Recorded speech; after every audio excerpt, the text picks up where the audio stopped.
अरहम आज एक शिष्य अपने गुरु के प्रति एवं संसार के समस्त गुरुओं के प्रति एक विशिष्ट ध्यान मुद्रा भेंट करना चाहता हूँ।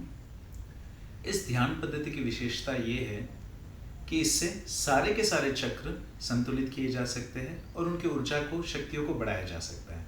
इसीलिए ये विशिष्ट है। और सभी के प्रति क्यों और कैसे, इसके लिए हम गुरु शब्द को समझेंगे।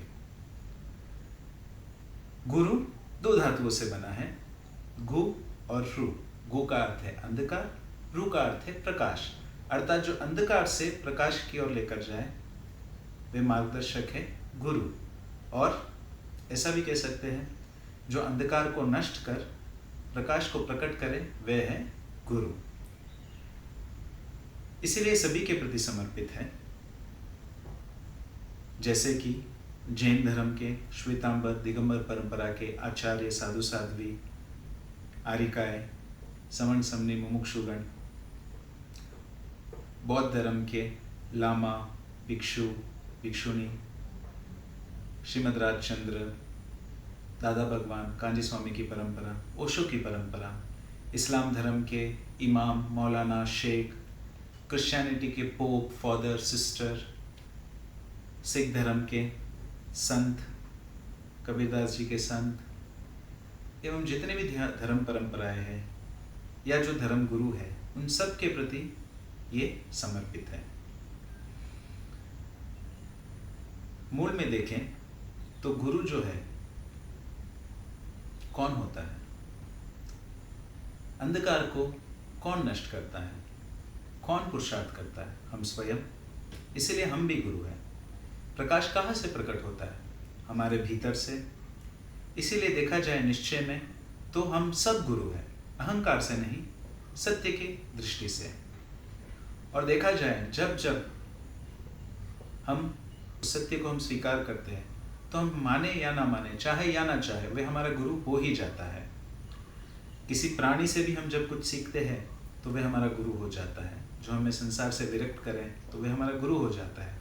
स्वर्ग के इंद्र देवता जो अनेकों के धर्म में, अध्यात्म में सहयोगी बनते हैं, वे सब गुरु हैं। नारकी जीव, जानवर, मनुष्य, प्राणी मात्र, हम सब गुरु हैं। इसीलिए सबके प्रति समर्पित है। इसकी खोज हुई थी लगभग 1.5-2 साल पहले, जब हम श्रवण बेलगोला में साधना कर रहे थे। तो हमने 2-2 दिन तपस्या शुरू की। 2 दिन आहार पानी कुछ नहीं लेते थे, तीसरे दिन खाना लेते थे। तो ध्यान लंबा चलता था। 1 महीने के लिए मैंने निरंतर ध्यान में रहने का संकल्प किया था। उस समय एक दिन ध्यान में अपने दीक्षा गुरु को पर्वत पर देखा, अपनी ध्यान मुद्रा में। ये उनकी ध्यान मुद्रा है। वे इसी मुद्रा में ध्यान करते हैं। और उनकी हथेलियों पर मैंने चक्र देखे, उंगलियों पर, अंगूठे पर, बीच में चक्र चमक रहे थे। तब मुझे एकदम से बोध हुआ ये तो अपने आप में एक ध्यान पद्धति है। फिर इसकी खोज की मैंने, और खोज की तो बहुत से इसके तथ्य इधर उधर बिखरे हुए मिले। और इसको नाम दिया महाश्रवण मुद्रा, क्योंकि एक सच्चा शिष्य सब कुछ अपने गुरु के प्रति समर्पित करता है। और ये तो गुरु से ही मुझे प्राप्त हुआ है। हालांकि ये सबके सामने था, पर किसी को इसका बोध नहीं हुआ। बहुत लोग गुरु के प्रति गीत लिखते हैं, कविताएं लिखते हैं, प्रवचन, वक्तव्य कहते हैं, संन्यास लेते हैं गुरु के पास, उनकी सेवा करते हैं। पर और ये आचार्य श्री महाश्रवण जी, उनके प्रति भी बहुत लोग समर्पित है। मैं तो कुछ भी नहीं हूँ, फिर भी मुझ जैसे का ये अहोभाग्य है कि जो एक चीज़ छूट गई थी, ध्यान, मैं उनके चरणों में समर्पित कर पा रहा हूँ। उनके प्रति ही नहीं, अनादिकाल में देखें तो हमारे अनंत गुरु हुए हैं, जिनके उपकार से आज हम यहाँ तक पहुँचे हैं। वर्तमान में, भविष्य में भी अनेक गुरु होंगे, परम गुरु, निर्ग्रंथ। उन सब गुरुओं के प्रति ये समर्पित है। हथेलियों को देखें तो इनकी विशेषता है। जब कोई गुरु आशीर्वाद देता है तो वह अपना हाथ ऊपर उठाता है, तो हाथों से तरंगे सामने वाले पर संप्रेषित होती है, जिसका प्रभाव पड़ता है। और हाथों पर जो है इलेक्ट्रोमैग्नेटिक वेव्स बहुत ही पावरफुल है। अगर हम ऐसे हाथों को आगे पीछे करें धीरे धीरे तो इसका हमें अनुभव भी हो सकता है। आंखें बंद कर कर करेंगे तो इजीली हो सकता है। अर्थात हाथों में ऊर्जा है, शक्तियाँ हैं। जब शक्तिपात किया जाता है तब या तो गुरु के अंगूठे को छुआ जाता है, उससे शक्तिपात होता है, या गुरु जब अपना हाथ शिष्य पर रखता है, मस्तिष्क पर रखता है, तो उससे भी शक्तिपात होता है, जिससे समाधि का अनुभव होता है। आंखों से भी शक्तिपात होता है। और जब शक्तिपात होता है तो बहुत लोग खेलने लग जाते हैं, या रोने लग जाते हैं, या हंसने लग जाते हैं, या शांति का अनुभव करते हैं। ये सारे के सारे शक्तिपात के लक्षण होते हैं। तो हाथों में ऊर्जा है, ये भी दिखाता है। शक्तिपात से भी हमें पता चलता है। अगर रेकी में देखें तो रेकी में हीलिंग के लिए हाथों को पूरे शरीर पर ऊर्जा दी जाती है, हाथों से।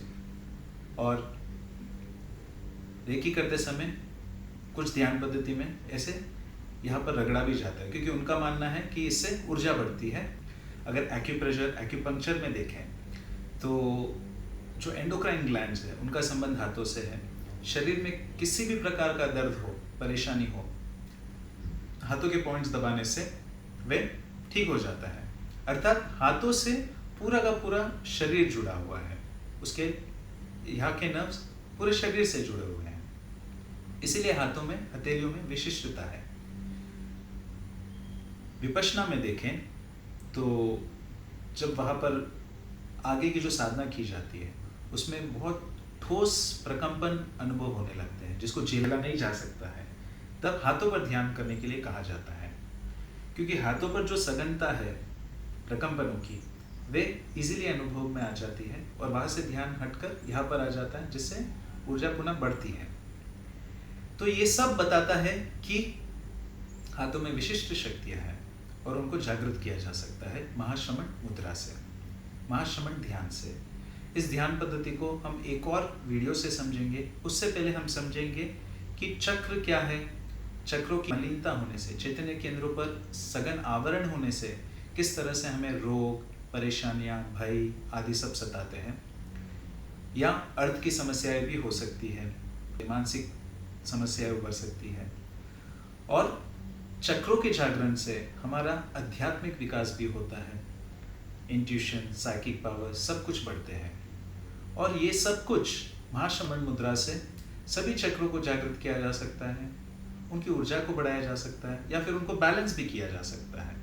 इसको हम एक और वीडियो के माध्यम से समझने का प्रयास करेंगे। ओम आनंद।